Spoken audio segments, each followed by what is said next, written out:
नमस्कार दोस्तों, कैसे हैं आप सभी। स्वागत है आपका हमारे YouTube चैनल KR हिंदी कहानियाँ में। आज मैं आपको सुनाने जा रहा हूँ सिंहासन बत्तीसी की कहानी, जो बहुत ही सुंदर और रोचक है। आशा करता हूँ कहानी आपको पसंद आएगी। आज की कहानी है सिंहासन बत्तीसी भाग 3। राजा भोज तीसरे दिन जब सिंहासन पर बैठने लगा तो तीसरी पुतली चंद्रकला उसे रोकते हुए कहने लगी, हे राजन, यह क्या कर रहे हो? पहले विक्रमादित्य जैसे कुछ काम तो कर लो, फिर सिंहासन पर बैठो। राजा ने पूछा, विक्रमादित्य ने कौन सा काम किए थे? फिर तीसरी पुतली चंद्रकला ने राजा को एक कथा सुनाई। वह इस प्रकार है। एक बार की बात है, भाग्य और पुरुषार्थ में इस बात पर विवाद हो गया कि कौन बड़ा है। पुरुषार्थ बोला, बिना मेहनत के कुछ भी मिलना संभव नहीं है, जबकि भाग्य का कहना था कि जिसको जो भी मिलता है बिना परिश्रम किए ही भाग्य से मिल जाता है। बढ़ते बढ़ते दोनों का झगड़ा इतना बढ़ गया कि दोनों देवराज इंद्र के पास पहुँचे और अपना विवाद होने का कारण बताया। कौन बड़ा है और कौन छोटा, उन दोनों का झगड़ा तो बहुत ही पेचीदा था, इसलिए इंद्र भी चकरा गए और कोई निर्णय नहीं कर पा रहे थे। पुरुषार्थ को तो वे भी नहीं मानते थे, वो इसलिए कि जिन्हें भाग्य से सब कुछ मिल चुका हो। दूसरी तरफ यदि भाग्य को बड़ा बताते तो जो मेहनत करके सब कुछ कमाया है उसका क्या। इंद्र कोई निर्णय नहीं कर पाए। काफ़ी सोच विचार के बाद इंद्र को लगा, पूरी धरती पर इस झगड़े का निर्णायक समाधान अगर कोई निकाल सकता है तो वह सिर्फ राजा विक्रमादित्य ही है। उन्होंने पुरुषार्थ और भाग्य को उनके पास जाने की सलाह दिया। पुरुषार्थ और भाग्य दोनों मानव रूप धरकर विक्रमादित्य के पास पहुंच गए।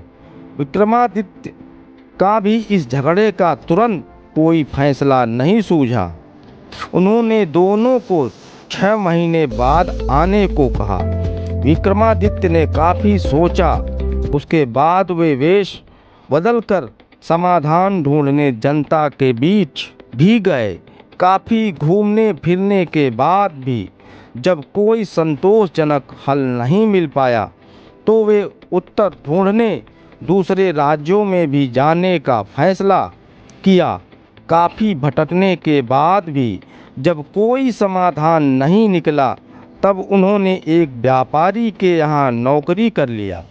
व्यापारी ने उन्हें नौकर पर इसलिए रखा क्योंकि उन्होंने यह कहा कि जो काम दूसरे लोग नहीं कर सकते वह हम करेंगे।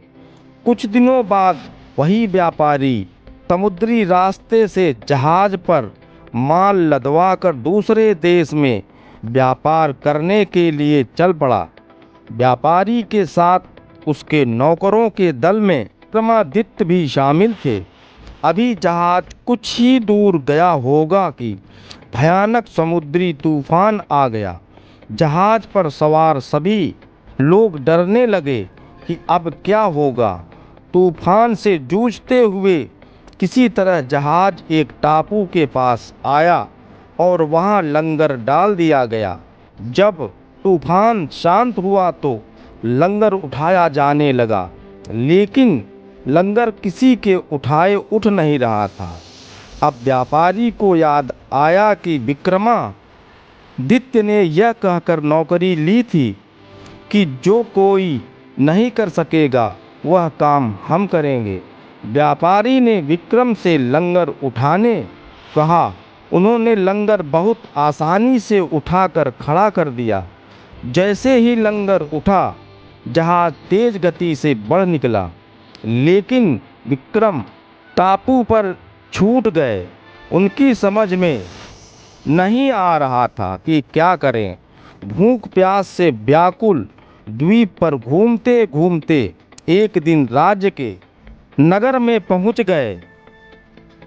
वहां पहुंचकर देखते हैं कि द्वार पर एक पट्टिका टंगी थी, जिस पर लिखा था कि वहां की राजकुमारी का विवाह पराक्रमी राजा विक्रमादित्य संग होगा। राजकुमारी को संदेशा भिजवाया कि विक्रमादित्य आपसे मिलना चाहते हैं। राजकुमारी यह खबर सुनकर स्वयं आकर उनको महल तक ले गई और फिर दोनों का विवाह हो गया।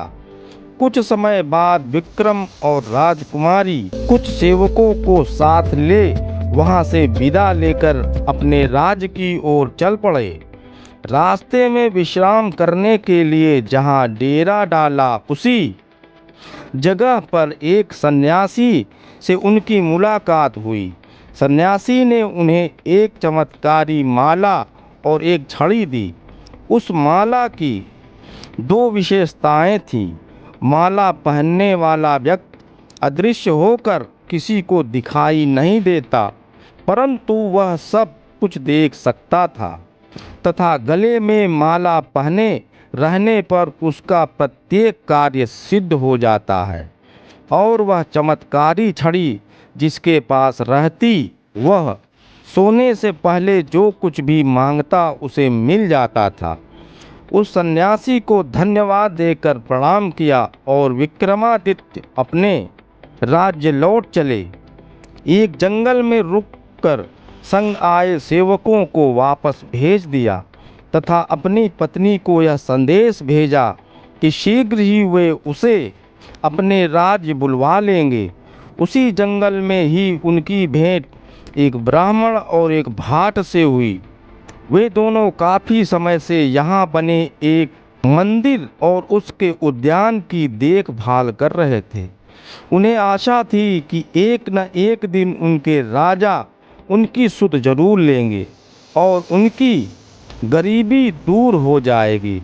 उन दोनों की दयनीय दशा देखकर विक्रमादित्य का दिल भर आया। उन्होंने सन्यासी वाली माला भाट को तथा छड़ी उस ब्राह्मण को दे दिया। ऐसी अमूल्य चीजें पाकर दोनों बहुत खुश हुए और विक्रम का गुणगान करते हुए चले गए। विक्रम अपने महल पहुंचकर राज दरबार के कार्यों में लग गए। इधर 6 महीने का समय पूरा हुआ तो पुरुषार्थ और भाग्य अपने फैसले के लिए उनके पास आ गए। विक्रमादित्य ने फैसला सुनाया कि भाग्य और पुरुषार्थ एक दूसरे के पूरक हैं। एक दूसरे के बिना कोई कार्य पूरा हो ही नहीं सकता। तुम दोनों में कोई छोटा या बड़ा नहीं है, बराबर हो। उन दोनों को छड़ी और माला की बात बताया। जो छड़ी और माला उन्हें भाग्य से सन्यासी से मिला था, उन्हें ब्राह्मण और भाट ने अपनी मेहनत से प्राप्त किया। पुरुषार्थ और भाग्य पूरी तरह संतुष्ट हुए और वहां से चले गए। कहानी सुनाकर पुतली ने पूछा, बोलो राजन, क्या आप ऐसा न्यायप्रिय फैसला कर सकते हैं और क्या आप में अमूल्य वस्तुएं दान में देने का सामर्थ्य है? राजा फिर सोच में पड़ गए और तीसरे दिन भी सिंहासन पर नहीं बैठ पाए। चौथे दिन चौथी पुतली कामकंदला ने विक्रमादित्य की दानवीरता की कथा सुनाई। आगे की कहानी सुनिए अगले भाग में। कहानी सुनने के लिए धन्यवाद। दोस्तों, कहानी कैसी लगी बताइएगा ज़रूर। आशा करता हूँ पसंद आई होगी। यदि आप हमारे चैनल पर नए हैं तो चैनल को सब्सक्राइब करें और घंटी वाला बटन ज़रूर दबाएं ताकि आप तक आने वाली नई कहानी की नोटिफिकेशन ज़रूर मिल सके। कहानी अच्छी लगी हो तो लाइक और शेयर करना मत भूलिएगा। मिलते हैं अगली कहानी के साथ। नमस्कार।